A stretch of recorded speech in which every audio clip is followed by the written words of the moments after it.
إلهي بمحنية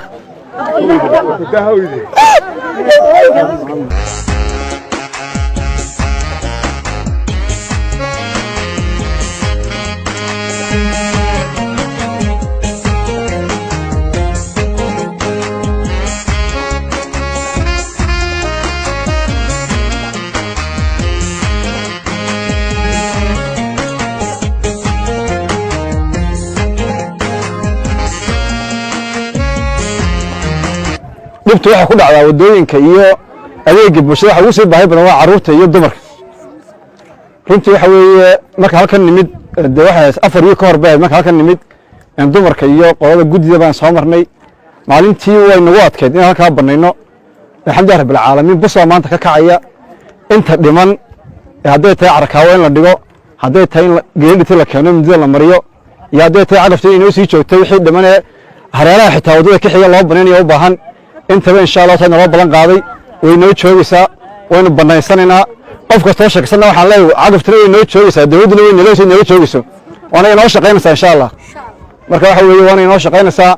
waxaan rajaynayaa maalmaha ka masayna maanta buurta u banaynay in maalin laami ka dhigan diiray ka dhigo maayarku wuxuu inoo soo balan qaaday soo galii deegaanka wakiilka intay noo shaqaynaysaa cagaftaasi u baahantii in shaqada inoo dhamaystirtay inay joogto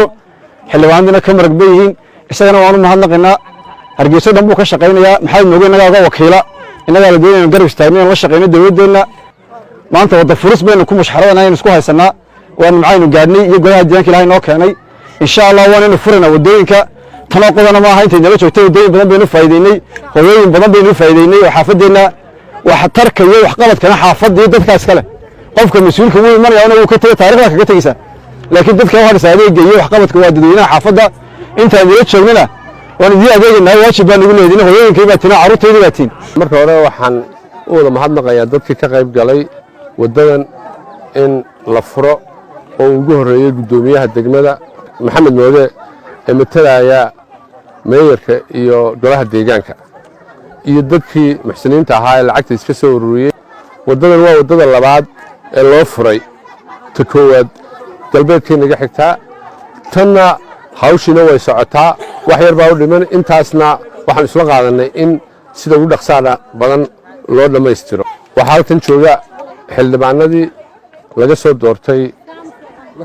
golaha deegaanka xaafadan waanaanu idinla joognaa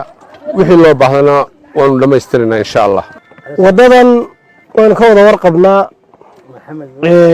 anigu gofindaaba wadadan u bixin la runta markaa idin sheego waayo wadada bilowgeeda ilaa dhammaadkeeda maxamuud habeen kama fadhiisan isaga baahideeda og hadday xumaatana isaga ka xumaanaysa hadday u hagaagtana isaga u hagaagaysa quruxdeeda sharafteeda iyo karaamadeedaba gudoomiyadeed baan kugu mahadnaqaynaa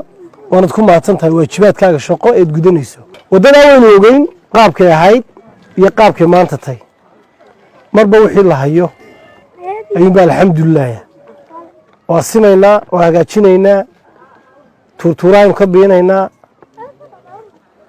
tallaabadaa markaynu dhammayno wixii ku xigee kale ayaynu u gelaynaa sidaa xildhibaanku sheegana insha Allah waxaan maalmaha ka mid arki doonaa iyadoo laamaya shaniba lama marayne danta guud dad baan jeclayn waxaan ku weenaynaa inaad noqotaan dadka danta guud jecel ilaashada hagaajista idinkunba wax idinka noqonaysaa haddaad danta guud qaribtaanna mustaqbalkiinni baa baabiiseen haddaa hagaajisaanna mustaqbalkiinni baa hagaajiseen sida arkaysaan wadadani waxay ahayd waddo aad iyo aad dadka deegaanku ay ugu dhibaataysnaayeen hooyooyinka iyo dadka jilicsan ee xaggaas la jooga waxa ay aad ugu liitay oo dhib badan ku haysay sidiisu socodka ay ugu hagaagi lahaa biyaha sida loo geeyay aad bay u adkayd alxamdulillaah rabbil caalamiin iyagoo isku tashaday dadka degmadu oo gudoomiyahooda horkacayo iyo guddida odayaasha xaafadu waxay isla garteen inay isku tashadaan oo hawshaasi qabsadaan runtii iyagoo aan dowlad hoose amarkeed iyo cid kale amarkeed mid haysan baa ay dareenkaasi qaateen oo baahida iyo duruufta taalla sidii ay isaga hagaajin lahayn aad iyo aad baan ugu mahadcelinaynaa sida wanaagsan ee hawshaasi ay u qabteen annagu waxaan halkan ku joognaa 3 xildhibaan annagoo ka soconna oo naayibka ah ama u diran duqa caasimadda hargeysa cabdikariin axmed mooge waxaanu haddii ilahaydhaa berber taagannahay dadaal kasta oo loogu jiro ee qurxinta iyo kor u qaadidda fayadhowrka iyo quruxda xaafadda ilaahay baa mahadnaya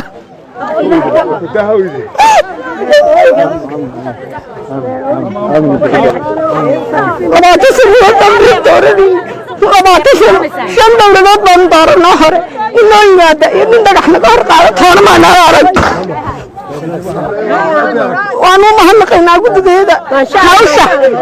hawsha noo taalla ee biila-aanta le ee wadala-aanta le waxaanu ugu mahadnaqaynaa guddigeeda iyo maxay leeyihiin xildhibaanadeeda iyo maamulkeegaa noo yimi maanta waxaanu leenahay xaafad haddaanunay iyo guddi haddaanunayba hambalyo waanu helnay dadkaygaanu doonaynay waddadan insha alla bismillaahi kariim waxaynu u sheegaynaa inaa sida ugu dhaqsiyaa badanna laynoogu sameeyo laynoogu dhammeeyo guddoomiyuhuna way naga qaaday ballan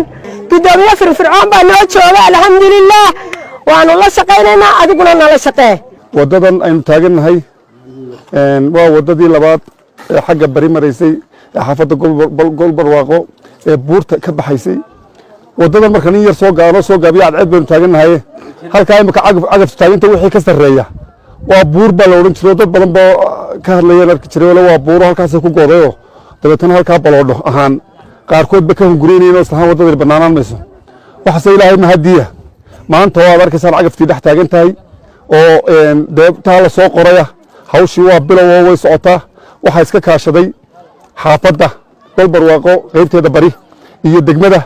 ilaahay khayr ha siiba leen labaduba way shaqaynayaan dumarkana waa mahad celinaya raggoodaba aad baa u shaqayseen tallaabo geesinimo labaa muujiseen tallaabo indhihii soo jeedisay degmada ayaa muujiseen